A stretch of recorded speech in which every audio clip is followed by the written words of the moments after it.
بسم اللہ الرحمن الرحیم۔ کیپٹل کلیکشن کے معزز ناظرین السلام علیکم۔ خاندان غلاماں میں 10 بادشاہ گزر چکے ہیں۔ پہلے نمبر پر قطب الدین ایبک جو 1206 سے 1210 تک حکومت کرتے رہے اور دہلی کو دارالحکومت بھی بنایا۔ سلطان قطب الدین ایبک سلطان محمود غوری کا غلام تھا۔ ان کی وفات کے بعد ان کے بڑے بیٹے آرام شاہ جو 1210 سے 1211 تک صرف 1 سال ہی حکومت کر سکے، جس کو شمس الدین التتمش کی مخالفت کا سامنا بھی کرنا پڑا، یہ بھی غلام ابن غلام تھا۔ تیسرے نمبر پر شمس الدین التتمش جنہوں نے 1211 سے 1236 تک 25 سال تک حکومت کی۔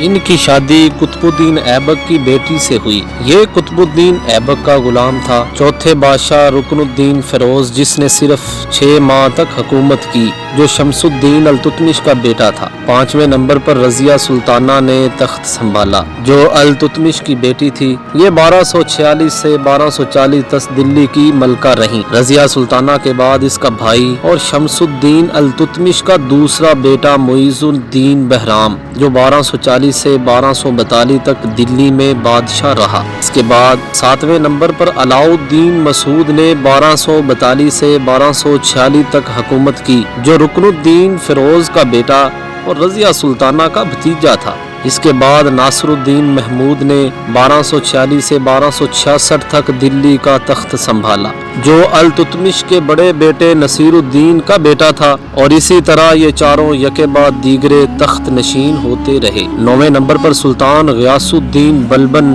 جو 1266 سے 1286 تک 20 سال تک دلی پر حکومت کرتا رہا۔ سلطان غیاث الدین بلبن شمس الدین التتمش کا غلام تھا، اور آخری بادشاہ سلطان غیاث الدین کا پوتا سلطان معیز الدین جو 1286 سے 1290 تک بادشاہ رہا، جو بعد میں جمال الدین خلجی کے ہاتھوں مارا گیا۔ یہ تھے وہ 10 سلطان جنہوں نے خاندان غلاماں میں حکومت کی۔ اس خاندان کے تمام بادشاہ یا خود غلام تھے یا غلاموں کی اولاد تھے۔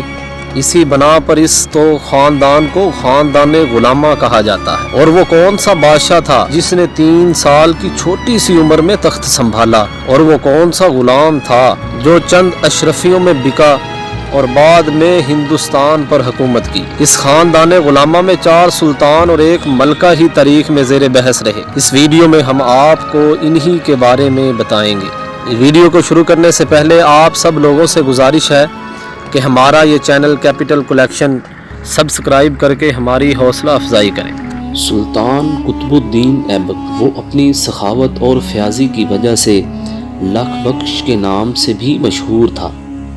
ابھی وہ بچہ ہی تھا کہ حاکم نیشا پور قاضی فخر الدین عبدالعزیز کوفی نے اسے بطور غلام خریدا۔ چند اشرفیوں میں بکنے والے غلام نے پورے ہندوستان میں حکومت کی۔ اسی طرح سلطان شمس الدین التتمش ترکستان کے البری قبیلہ کے سردار عالم خان کا بیٹا تھا، چنانچہ اس کی اعلیٰ ذہانت اور خدا داد صلاحیتوں کی وجہ سے اس کے ستیلے بھائی اس کے دشمن ہو گئے۔ انہوں نے حضرت یوسف علیہ السلام کے بھائیوں کی طرح اپنے والدین سے گھوڑے دکھانے کے بہانے لے جا کر اسے بخارا کے سوداگر کے پاس بطور غلام فروخت کر دیا۔ اس خاندان غلاماں میں دوسرے بادشاہوں کے حقیقت پر مبنی قصے اور داستانیں بھی موجود ہیں، لیکن خاندان غلاماں کا خاتمہ بھی ایک افسانوی داستان ہے۔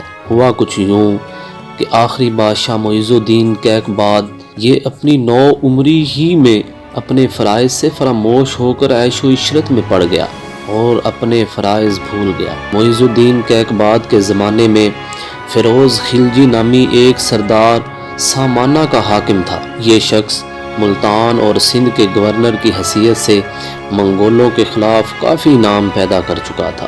سلطان معیز الدین کیقباد نے اسے عارضی عہدے پر فائز کیا تو ترک خاندان کے جانثاروں نے سخت ناپسند کیا۔